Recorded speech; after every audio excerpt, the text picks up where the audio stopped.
Everyone comes from somewhere, and where we come from shapes how we live our lives. For the past 20 years at the U, I've been studying the lives of Korean youth adopted internationally by white families. I'm interested in how adoptees navigate the paradox of growing up as a minority in their own family with minimal connection to their Korean heritage. Though I'm not adopted, how people make sense of their ethnicity and race resonate with my immigrant family upbringing. My parents immigrated from South Korea in the mid-1960s and owned family cleaners and tailors while I was growing up in Connecticut.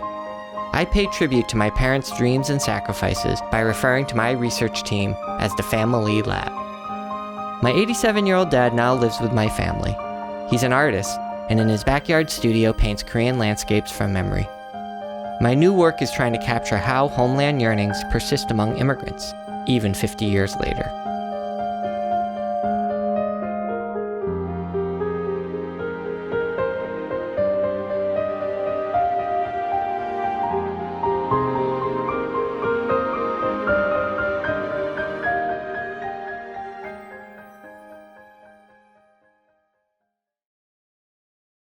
Welcome to something special. Welcome to TEDx. This TEDx event is part of a global conversation that takes place every day in every corner of the world. In schools, in theaters, in workplaces, even in prisons, people gather to hear the best ideas bubbling up in their communities. More than 3,000 TEDx events are held every year in 170 countries. It's a remarkable thing. TEDx events are self-organized under a license from TED, a non-profit organization devoted to discovering and sharing powerful ideas in the form of TED Talks. It's not TED itself, but your local TEDx team of volunteers that has done all the work to put on today's event, including booking all of the speakers. It's this team's ideas, dedication, and time that have made this possible.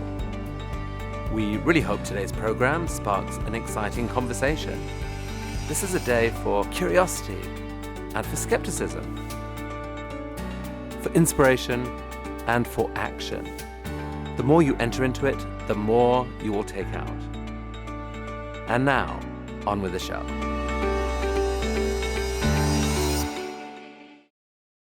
Welcome to TEDx Minneapolis 2021 Belonging Within. We'd like to introduce members of the volunteer team behind TEDx Minneapolis. Hi everyone, I'm Ben Weaver and I'm the website developer here at TEDx Minneapolis. Anna Maria, speaker coach. Drew Mikulowski, sponsorship. Amy, copywriter. I'm Virginia Brown, sponsorship lead. Anna, attendee experience. My name is Benjamin Obozakai. I'm with the attendee experience. Lisa Marie, speaker coach. Kristen Greeley, creative team lead, TEDx Minneapolis. Lauren, sponsorships team. Hi, my name is Kelly Blodgett and I'm with Attendee Experience. Ariane, director. Hi, my name is Thong Nguyen and I'm part of the curation team. Welcome to TEDx Minneapolis. Welcome to TEDx Minneapolis.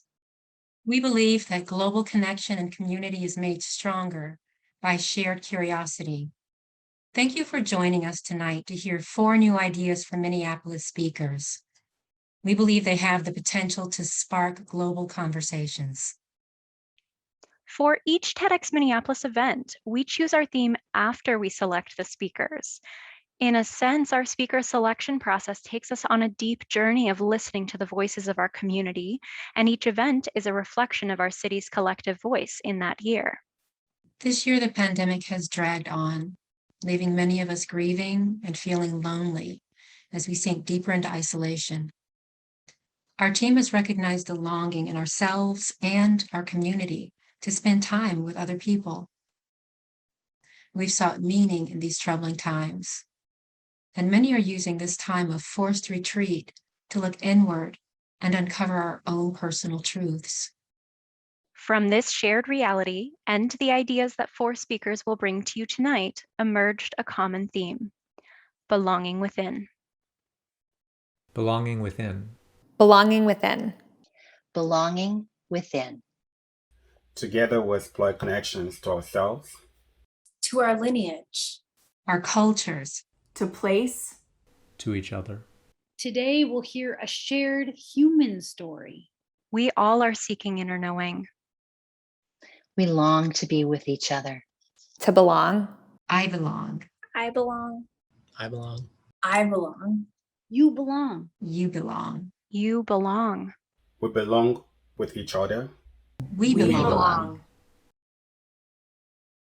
As you listen to these talks, notice what resonates to you. What sparks a sense of shared humanity? What inspires you? What moves you to connect with others, to share an idea, to take some form of action? Our team has been inspired by this theme and these speakers in many ways. We have wondered what it means to spend volunteer time organizing an event when we aren't coming together in person. We've each explored our own personal meaning over the last year and a half, wondered why these talks resonate, and how TEDx can bring us all together. And we've asked, how does the history of place inform our diverse community members' sense of belonging today? Minneapolis is on Dakota land. How does this truth weave together with these talks, with the sense of inner and community belonging we aim to uncover with this event? Please use the chat throughout the night to share your thoughts on what these themes mean for you. And connect with us virtually for the Meet the Speaker session after the talks. Before we start the talks, we have to thank our amazing sponsors who this year made it possible to offer Pay What You Can tickets. The Bush Foundation has been with us from the beginning, and we are so grateful for their many years of support. Friends and Neighbors, our creative agency, brought this event to life with the logos, slide decks, branding, and social media content that you saw leading up to this event and that you're seeing now. Intermark has nurtured new relationships with sponsors who are aligned with TEDx Minneapolis's mission. Thad Brenny has shared his Emmy-winning expertise with our team, elevating the production of this event to the premier level you're experiencing now. We are so grateful for the continued support of the University of Minnesota's College of Liberal Arts and to welcome new sponsors, Mortenson and the Star Tribune. Please be sure to learn more about these amazing companies and all of our sponsors by checking out the sponsors section of the Attendify app. And thanks to all of you who donated during our spring fundraising campaign or chose to offer a donation when purchasing your ticket. You also made this event possible. Now, are you ready to get started? Ready? Let's start the show with our first speaker. Dr. Alec Widge is a mental health pioneer with a background in computer science, biomedical engineering, and psychiatry. The research he is about to share with you could revolutionize the way we think about and treat mental illness. Welcome, Alec.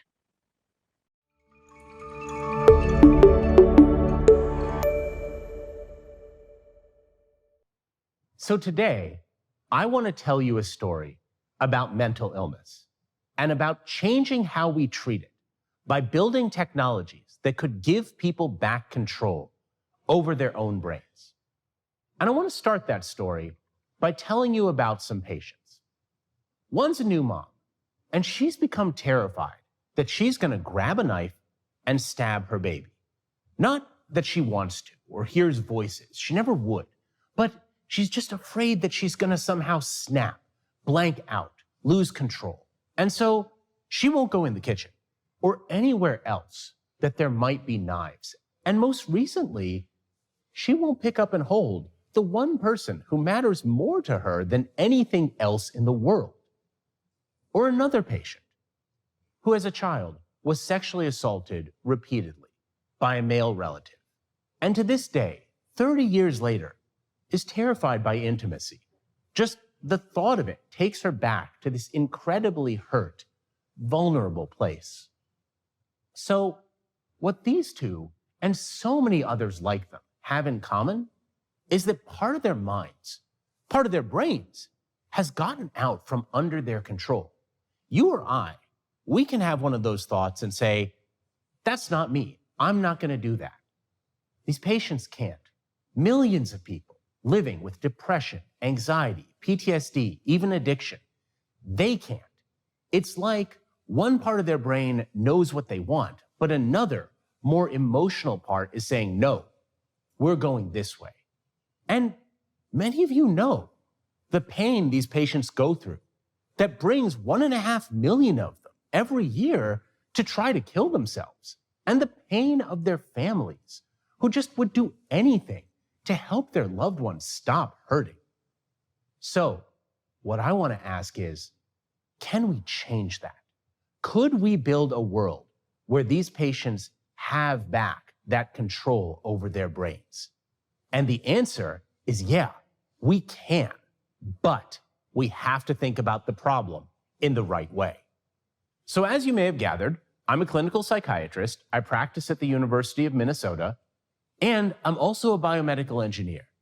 And the story I want to tell you today is about how, by using engineering principles, by thinking about the brain as a computational engine, we might be able to find new ways to fix it. So the first part of that story is about networks. Your brain is not a single monolithic organ. It's composed of many subparts interacting, passing messages back and forth, a lot like the parts of a computer. For our minds to function, that communication has to happen. And mental illnesses are when that communication breaks down, when information like those self-regulation signals I mentioned just can't get from point A to point B. And we think we know something about how that communication works. We think it involves rhythms. Every brain region has electrical activity going up and down, on and off, like a wave. And we think that for that network communication to happen, it takes synchrony. Those rhythms need to rise and fall together across brain regions. Think about two radios that need to tune to the same frequency in order to communicate. Mental illnesses would be when that synchrony breaks down, when information like an obsession can get through, but others, like that, hey, don't pay attention to that, can't. And so in my lab, we've been working on tools to restore the healthy patterns of network synchrony. We can watch the activity of one region rise and fall, and then right at the right point in the cycle, give another one a nudge, a little boost of electricity to bring it back into sync. Think about a conductor pointing at one musician in the orchestra just to bring him back into tune with the rest of the ensemble. Now, that takes about 10 seconds to say. It took us 3 years to build it.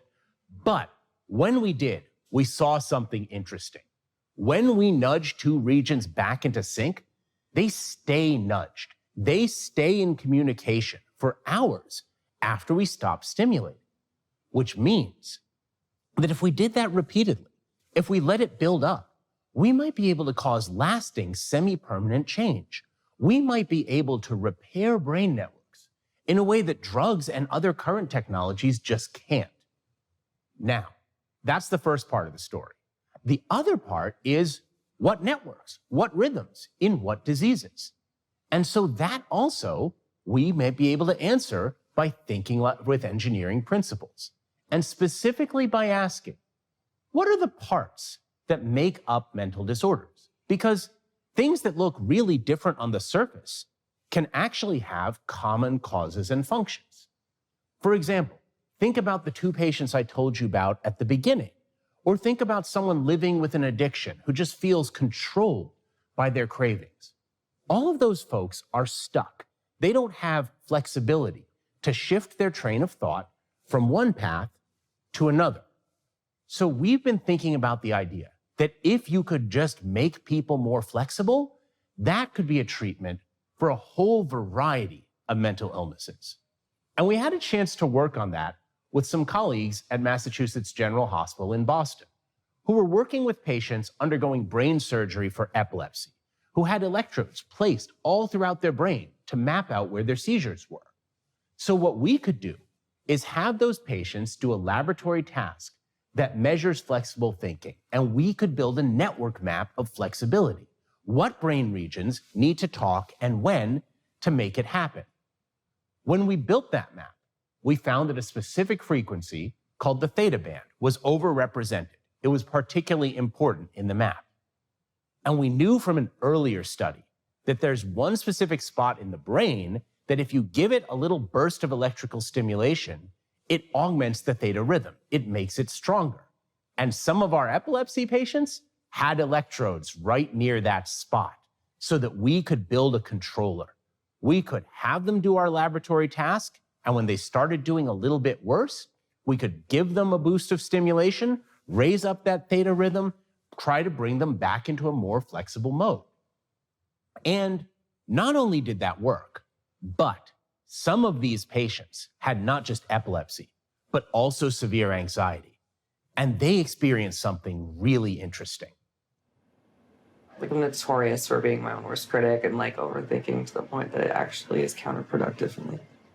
Okay. If I'm nervous about anything, like, it kind of gets a hold of me instead of me controlling it, so it's just weird. And for a few minutes, it sounds like that was just a little bit different. That was there, but not as much. Yeah, it was like it just like couldn't get to me. So think about that. Just for a moment, they had back that control over their own brains. Imagine if we could give it to them not just for a moment, but all the time. Imagine if we could give that to the millions of people living with mood and anxiety disorders. And think about what a different way that would be to treat mental illness. Not just, hey, take this pill and the bad feelings will go away, but let me give you a tool. Let me help you take back control of your own illness. Think how much more power that gives back to the patient. Now, there is a long way between the demos I just showed you and a working treatment.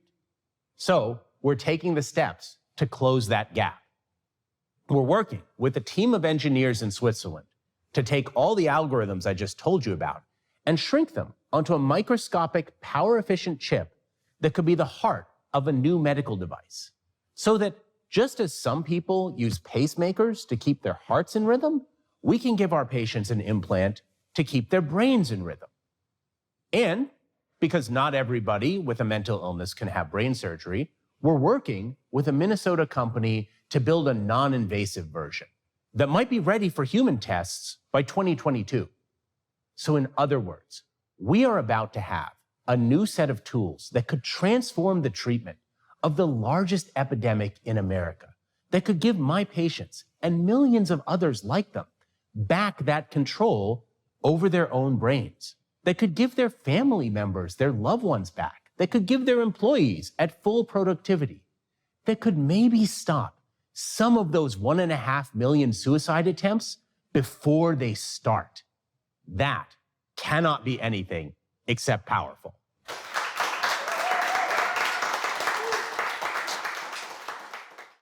Wow. The thought that in just a few years, we could have lasting non-invasive repair of brain damage or mental disorders without drugs is amazing. And now, I am so pleased to announce our next speaker, Nicole Matthews. As the executive director of the Minnesota Indian Women's Sexual Assault Coalition, a matriarch, a mother, and a grandmother, her ultimate goal is to reclaim the traditional values that honor the sovereignty of Indigenous people and eliminate gender-based violence. As her speaker coach, I was honored to witness her commitment to the stories of those whose voices have been silenced. The voices of the women, her community, her elders, and her ancestors. Please welcome Nicole.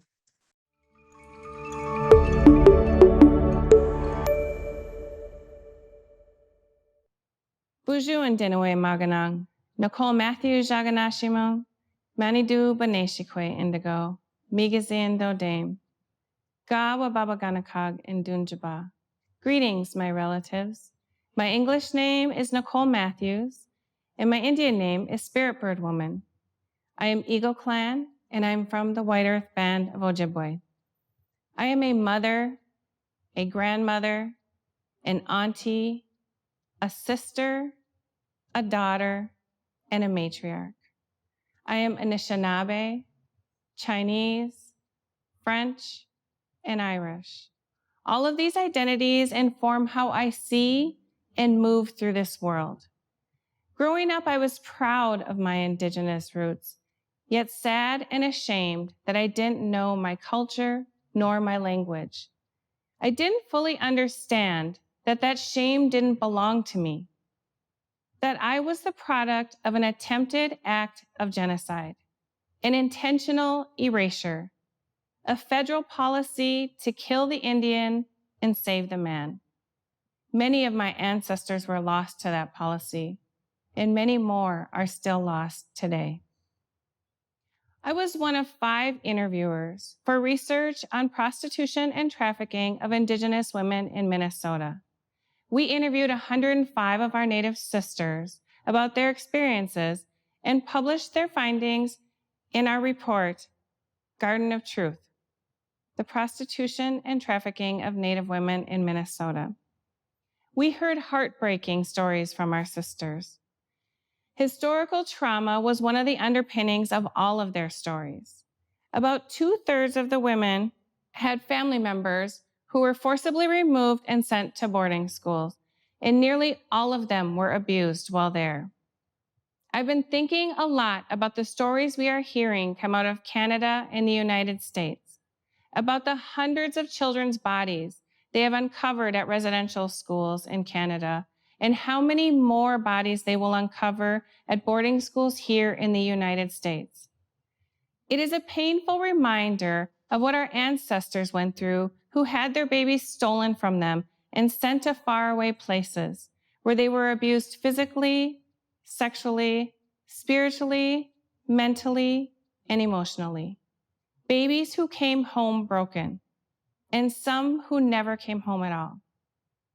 We asked the women if they saw a connection between the colonization of Native people and the prostitution and trafficking of Native women. Nearly all said yes. They talked about the trauma, the racism, the erasure. One woman told a story about a sex buyer who told her, "I thought we killed all of you." The level of violence in those words was frightening to hear. This is the level of violence we encounter on the street. This is what some people think when they see us, if they see us. Another woman told a story about a sex buyer who wanted her to role play that he was John Smith and she was Pocahontas. How telling, since Pocahontas is our first documented case of trafficking, taken from her home at the age of 12 or 13 and trafficked to a land far from her family. A story much different than the Disney version. We heard stories about child sexual abuse. In fact, 79% of the women had been sexually abused as children by an average of 4 perpetrators. Children as young as 4. One whose non-Native father sold her for sex so he could get a tattoo. We heard about physical violence and rape.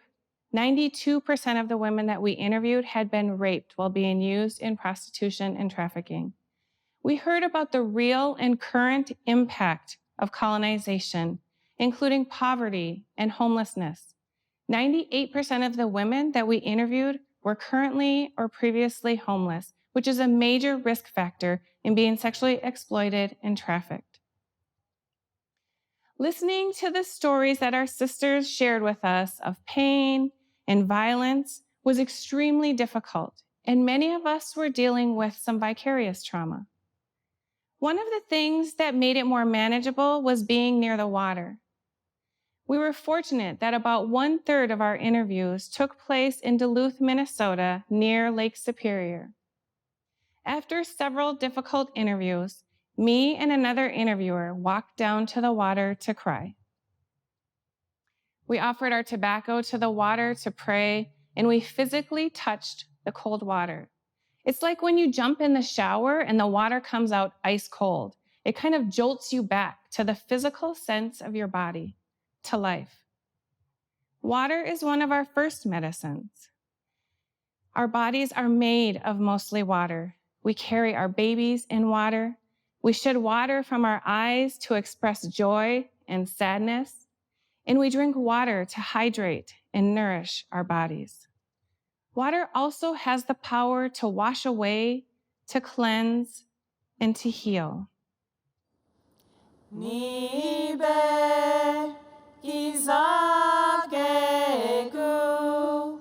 Kimikwechowe Nimiku Kijowe Nimiku Nibe Kizagegu Kimikwechowe Nimiku Kijowe Nimiku Nibe Kizagegu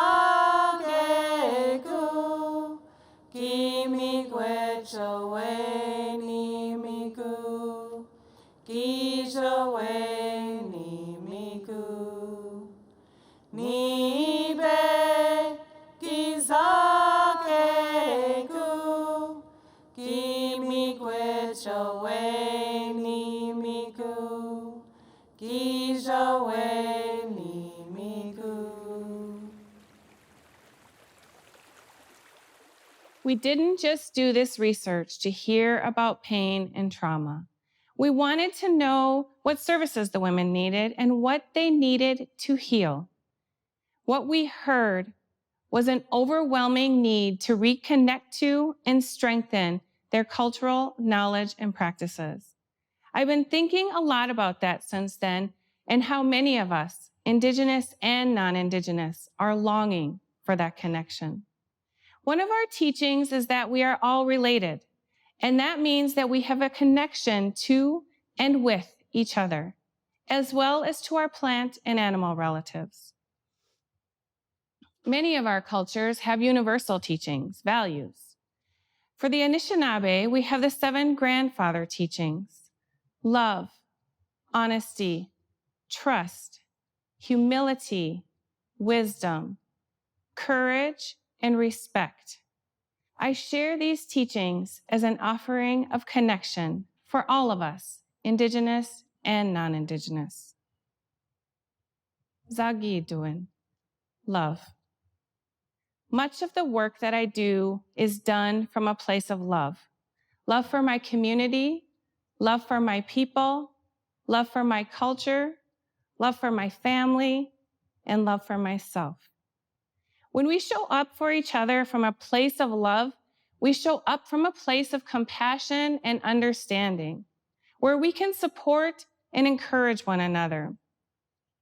When we come from a place of love, we can see possibilities and foster connection. But love is also about accountability. Not just the kind of accountability that comes from punishment, the kind of accountability that includes reciprocity.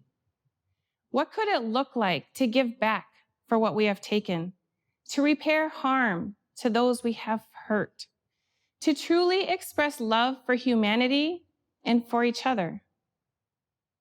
When we practice love and accountability for each other, we create possibilities to step into our full humanity. Goya Kwadaziwin, honesty. Honesty requires us to communicate with integrity and be true to our word. This is how we show up in the world. This is how we walk the talk.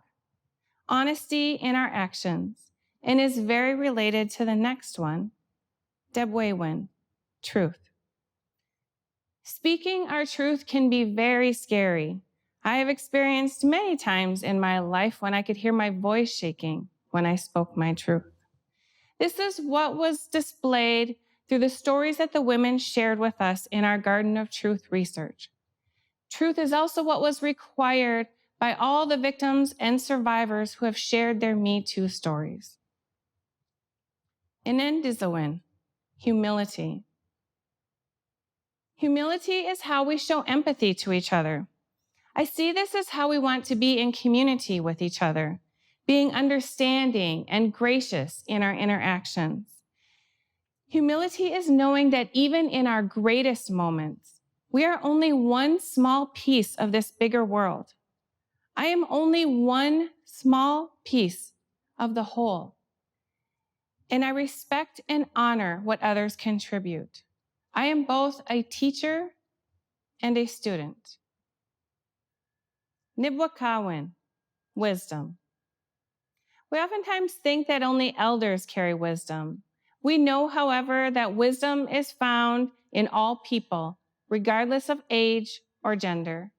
Our elders carry wisdom passed on from generations, as well as wisdom of lived experiences and teachings. Our young people carry fresh perspective to their wisdom and bring incredible energy to their wisdom and leadership. Zungadeewin, courage. Many, if not all of these, require some sort of courage. Walking through life in a good way with love, humility, honesty, and wisdom requires some courage. Courage is also about acknowledging our shortfalls and mistakes and remaining open to change and growth, being brave when we want to give up. Minaji Idwin, respect. Respect is about accepting and honoring others, and it is also about accepting and honoring ourselves. It is about being ethical and practicing that with others. One of the women that we interviewed, Violet, said it best. Women like myself need someone they can trust without being judged. Half of us were made to sell our bodies. We need people with hearts.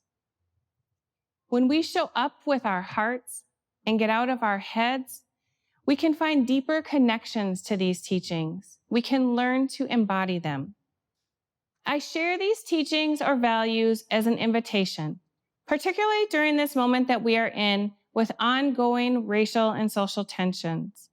These teachings connect us to our humanity, and that connects us to each other. This is not about my community.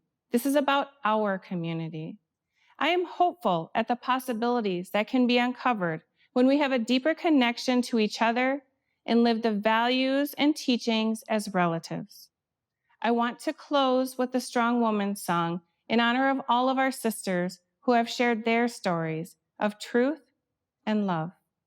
Chimigwech. Way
miigwech.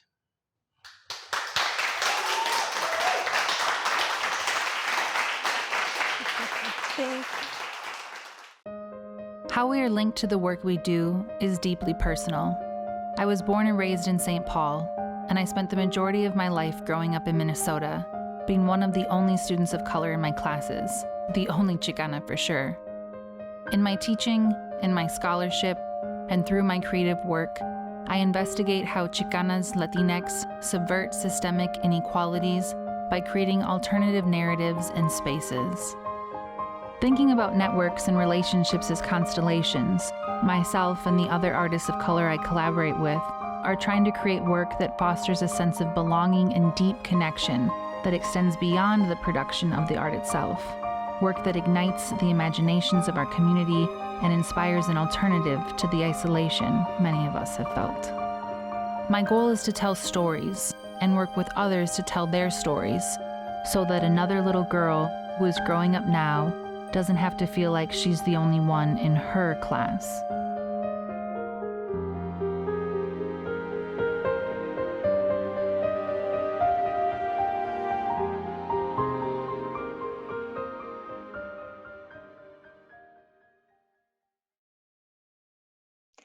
We have 2 more original talks to share with you tonight and hope you all will join us afterwards to meet the speakers and ask them your questions. I can't wait to share this next talk from one of my interior design instructors at the University of Minnesota. Tasula Hajiani researches the ways the design of the built environment intersects with culture and identity. She advocates for built environments that contribute to eliminating health, income, and educational disparities. Her talk will help us all look at how one piece of furniture, our kitchen tables, can support or suppress our family's ability to thrive.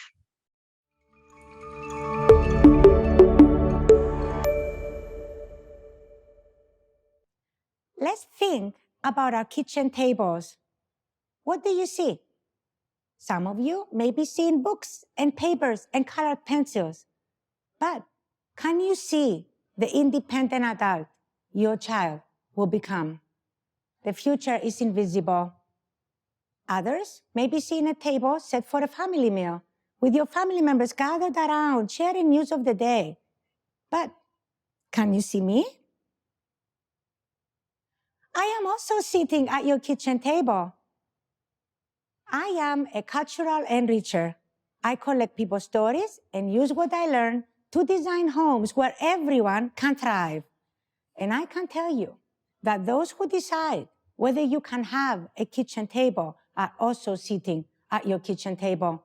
They're just invisible.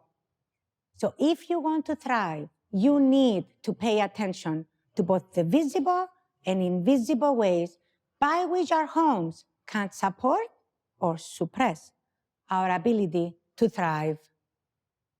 I come from the Mediterranean island of Cyprus, and one of the old saints I grew up hearing goes like this: Anthropos en otopos, jotopos yerimos.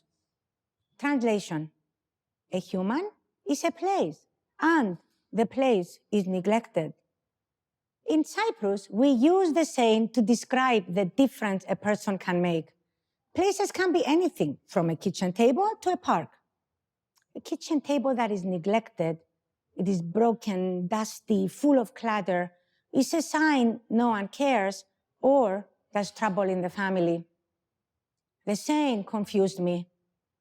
Why do we need to focus on a place that is neglected to show the difference a person can make? I much prefer the saying to be, a human is a place, and the place is thriving. Years later, I learned why.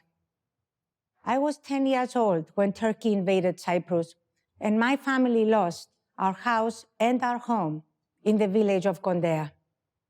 I was left with a gap in my heart that could not be closed. So I turned to my schoolwork.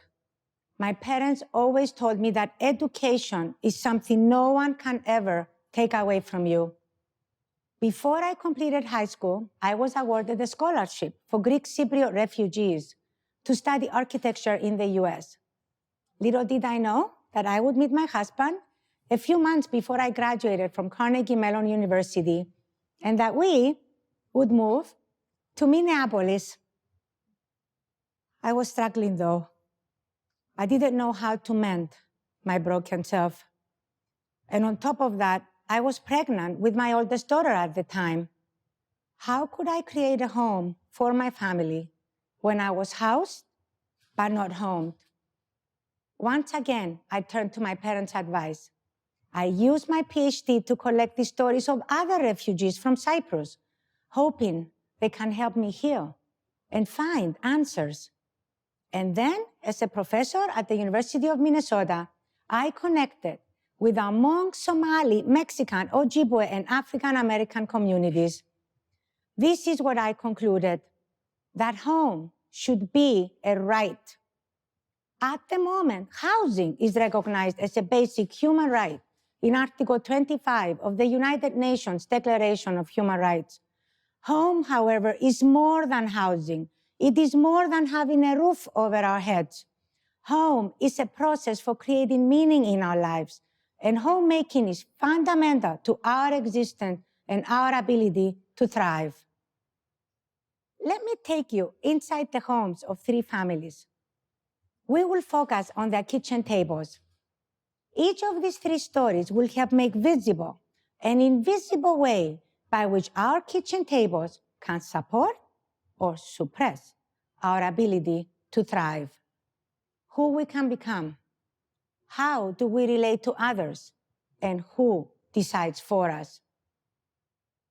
The first kitchen table is about who we can become. This is the kitchen table that helped Dr. Morales achieve her dream of becoming a doctor.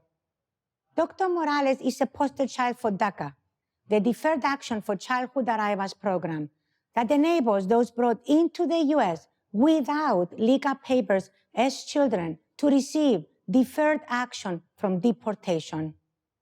Dr. Morales grew up in a studio apartment with her parents and 2 siblings. Space was tight, so she used the kitchen table to carve out a place to call her own, so she could spread out her books when she got home from school. Her mother couldn't help with homework, but she would reach over the kitchen counter and pass her a snack. I asked, what would you say to those who might insist that you are the one who did it, not the kitchen table? And she replied, everyone needs their tools to do their job. And for me, this was the table. This kitchen table is a tool to help us reach our full potential. The second table is about relationships. This is the kitchen table where an Ojibwe elder makes blankets. Ojibwe are one of 11 federally recognized tribes in Minnesota. She offers her blankets as gifts to honor her relationships with other Ojibwe when she attends tribal ceremonies. Tribal ceremonies are done in the Ojibwe language, and she's one of a few elders who can speak it. She sees language as a gift to be respected, and so she takes every chance possible to speak Ojibwe with her children and grandchildren. Her house is always open, so they can drop by at any time for a snack, for Sunday breakfast. She made sure that her sewing machine had a spot on the kitchen table so she could pass her knowledge and traditions to future generations. In the previous story, we saw the kitchen table being a tool for who we can become. This story helps us see how a kitchen table can shape our relationships with our ancestors, our family members, our community. And last, who decides for us? This is the kitchen table where an African-American mother told us she teaches her 2 girls to be self-sufficient and responsible in society. She had reason to worry. Between 2007 and 2018, household incomes were down 2.1% for African-American households, but up for everyone else. 3 times a week, the girls had to cook and set the table for a meal. Research backs her up. Teenagers who partake in family meals have higher academic performance, higher self-esteem, and are overall healthier, as families that eat around the table tend to eat healthier meals. The space for that kitchen table was too tight for that family of 4. So even if it meant extra energy and effort, the girls pulled the table out for family meals and moved it against the wall for all other times. A human is a place, and the place is neglected. See, ancient wisdom cannot be taken lightly. It is founded on years and years of lived experiences. The saying is a wake-up call. It tells us that only if we understand homes that are neglected, we can create homes where everyone can thrive.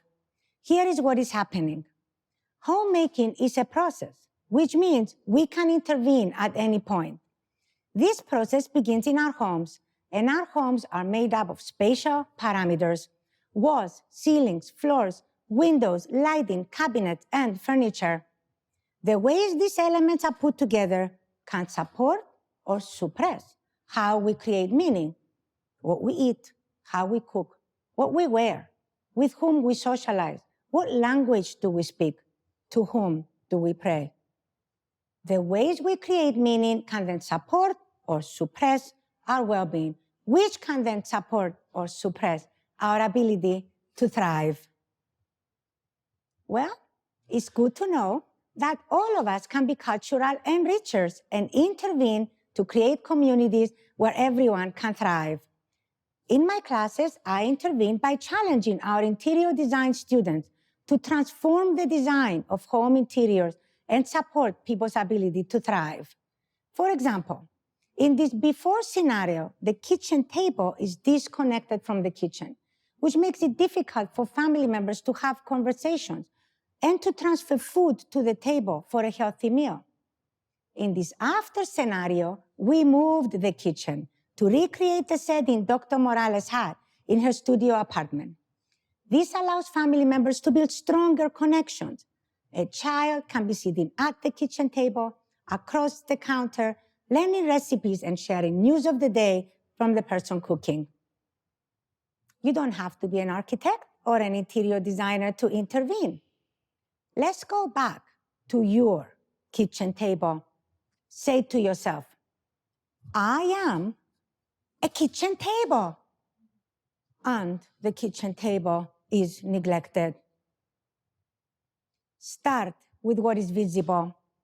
Check your size so your family members can gather around you. Check your location so you can be easy to reach. Check your storage so you can be free of clutter. Check your lighting so you can support all kinds of activities. Then pay attention to what's invisible. Who do you want to become? How do you relate to others? And who decides for you? Use your power to support healthy eating practices. Encourage conversations that nurture independent people and respect histories, traditions, and languages. Use your power to expand your relationships. Learn about those in your community who may not have the resources to claim their right to you. How can you be a better place for everyone? Don't take no for an answer. Use your power to advocate for policies, regulations, and zoning laws that ensure people can afford you and that you can be found in safe, healthy, and connected homes, neighborhoods, and cities around the world. We all have a role to play in creating communities where everyone can thrive. I want to leave you with a story about my great-grandparents, Panagis and Kyriaki Hajiyanni. They taught me to trust the power of places to support our ability to thrive for years and generations to come. My great-grandfather was a self-taught architect, builder, and sculptor when Cyprus was a British colony. People were poor. They lacked running water, electricity, and formal education. In 1924, he designed and built this school in the village of Xilodimbu. Over the school's entrance, he included these incredible carvings from ancient Greek mythology. Zeus is at the top in the form of an eagle. He brings knowledge down to Nikki, the goddess of victory, so she can pass it on to humanity. He did that for free. There were no funds to pay him. And here I am, 97 years later, honoring his legacy in a dress made out of a traditional handloom weaving from Cyprus. Because I also trust the power of places, even places as small as a kitchen table.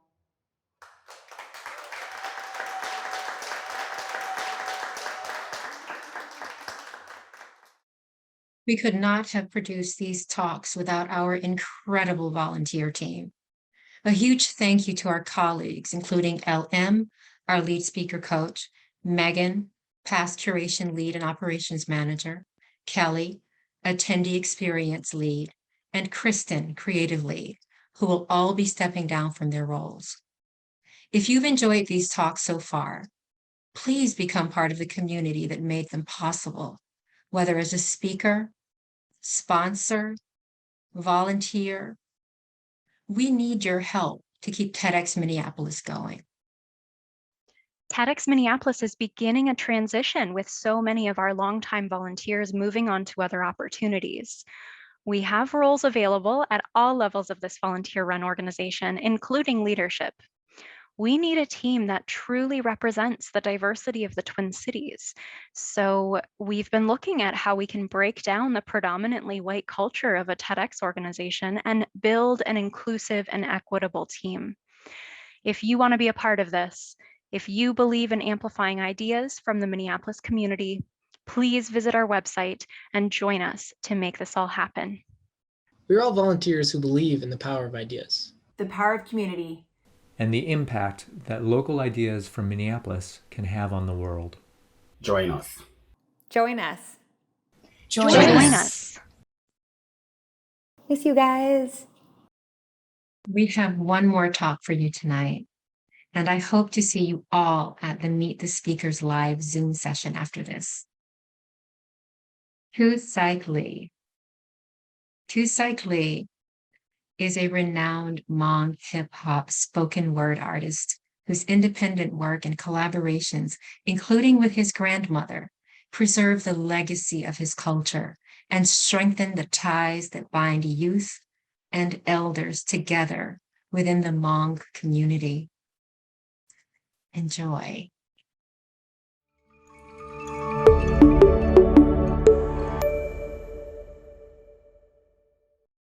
I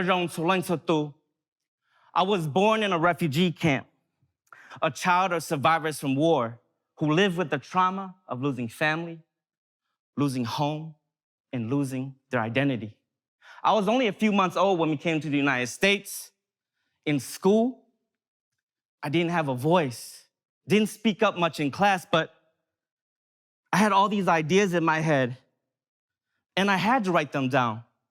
The first story I ever wrote was of dinosaurs, imagination of prehistoric times, but eventually I composed poems to save my people's history. I found my voice in hip hop and spoken word poetry. For example, the melodic symbolic words vibrate through us, internally verbally crushing our senses, bursting to multiple tears felt from our own life years. We call this Gutsia. Divine dimensions of eternal stories, piercing the thorns or at our times, letting it drip down puddles of endless emotions on a cloth we call Bandao. Never had a country of our own, no place to call home. We come together for New Year's and soccer tournaments to create our own nation. The passion we have for our families, how we unite at times of devastation, it's sacred, you see. The sacrifices that were made so we could have a chance to make it, so we can even exist. I'll admit that my second tongue has been eclipsing my first since birth, or since third grade. Speaking of third grade, I want to share a story. Back in elementary school, right after class, a student came up to me and asked, "What are you?" I replied, "What do you mean? I didn't know I was something." It's the first time I felt othered. And then he asked, I mean, are you like Chinese or something? I replied, I don't know, but let me get back to you tomorrow. So I went home that evening and asked my mom, Mom, what am I? What are we? She said, Tu, you are Hmong. Thanks, Mom. Next day I went to school. Right after class, same student came up to me, asked me, so what are you? I replied, I'm Hmong. He looked confused. Hmong? What is that? Let me get back to you tomorrow.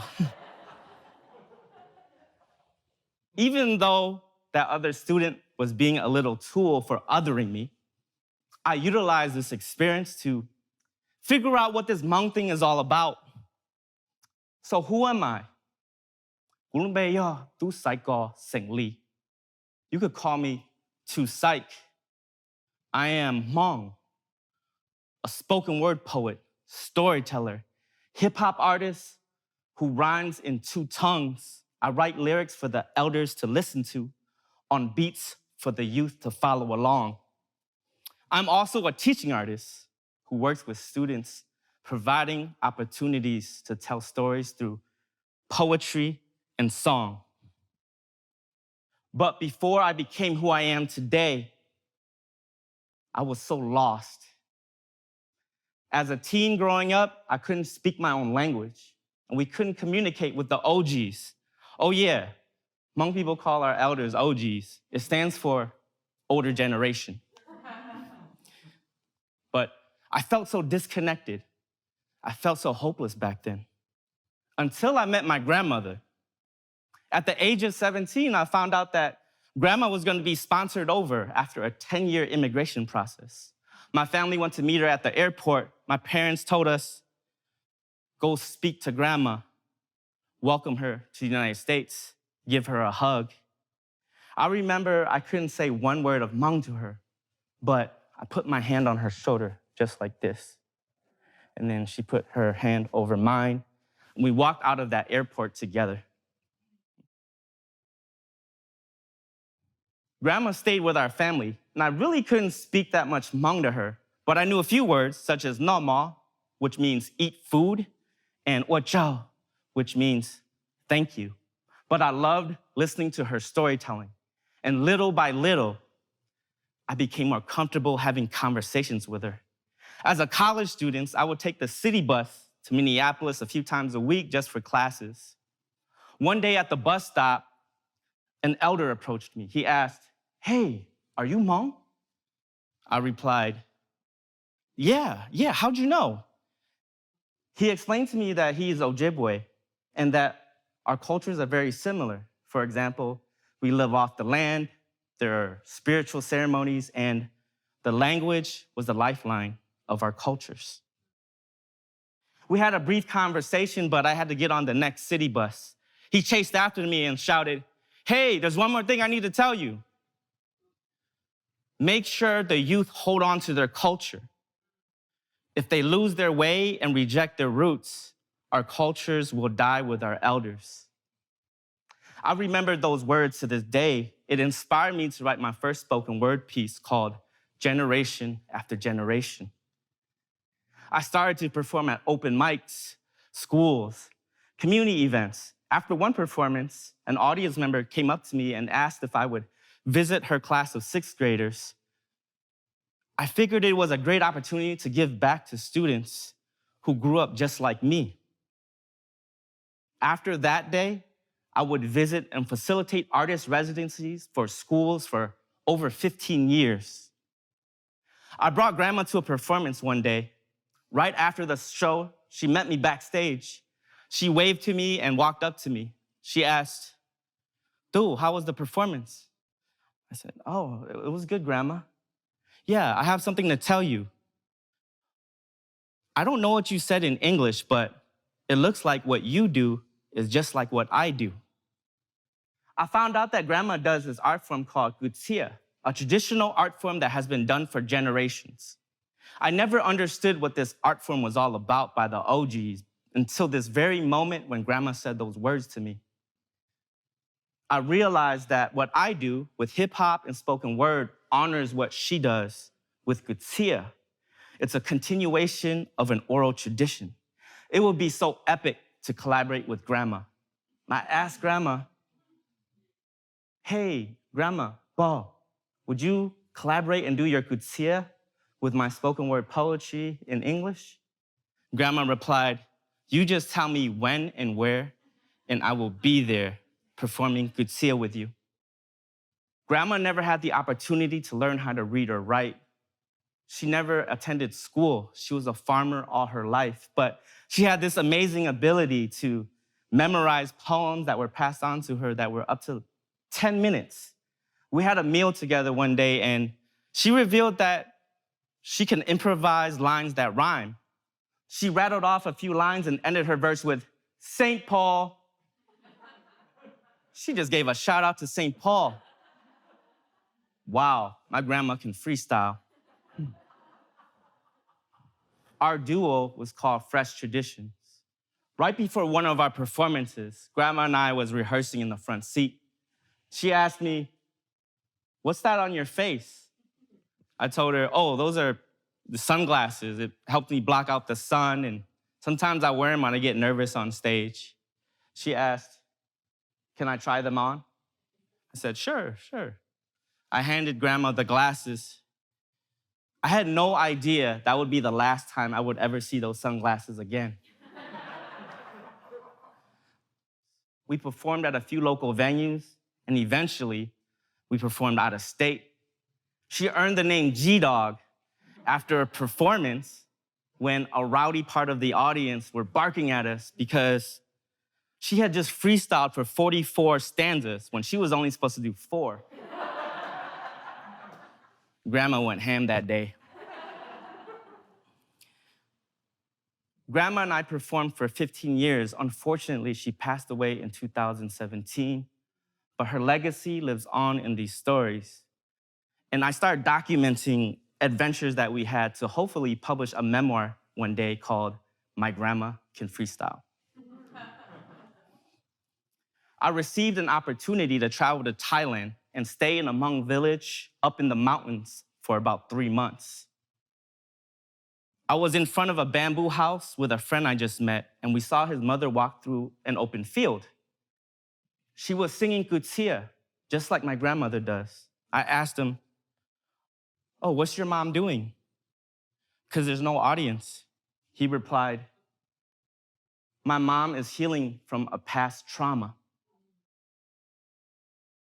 Creative expression could be a way of healing. I noticed that the elders in this village practice their traditional arts, not just as a hobby or a passion. It was infused in their everyday lives. I guess that's why there's no word for art in the Hmong language. After that experience, I wanted my uncles who played traditional instruments to collaborate with me. While watching the clouds on a mountain village, I got inspired to write my first Hmong language hip-hop song. Before that, I've been writing in English for over 10 years. It was an opportunity for me to relearn my language through lyrics, as well as share my songs with the diaspora of Hmong. Since I work with youth, I observed that there's this entire movement of hip-hop artists who rap in the Hmong language.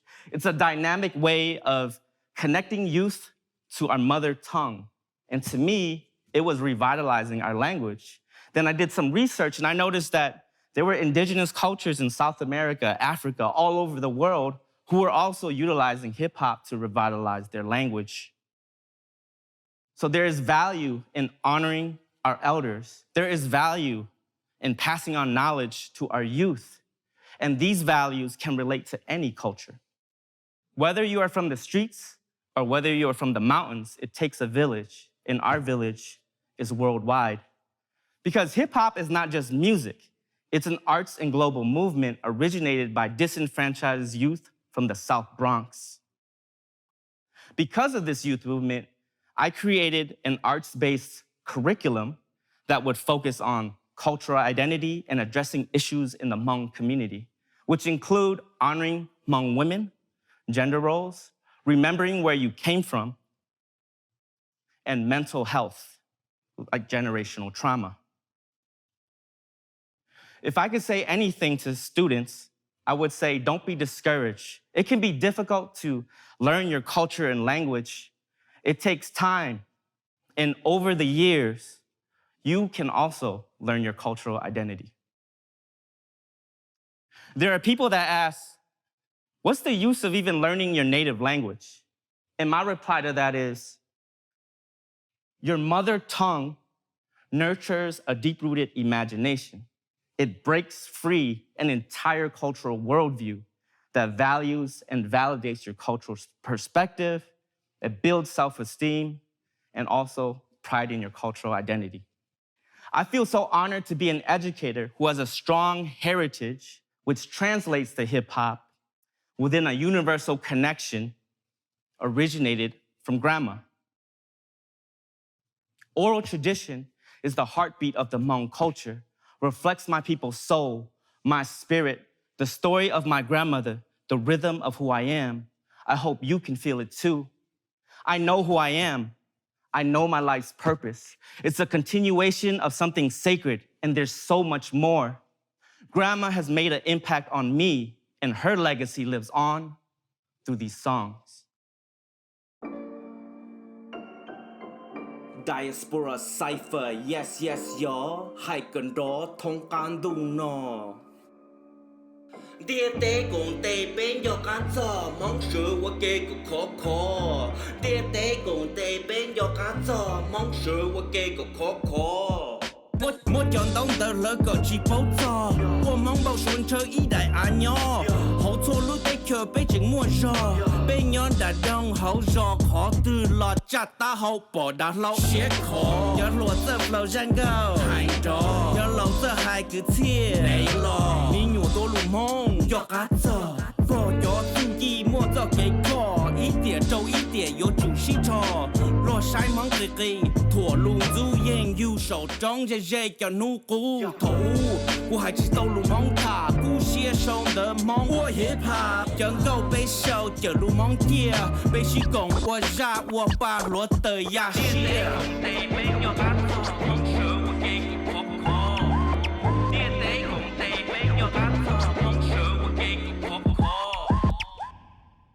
Thank you. Good job.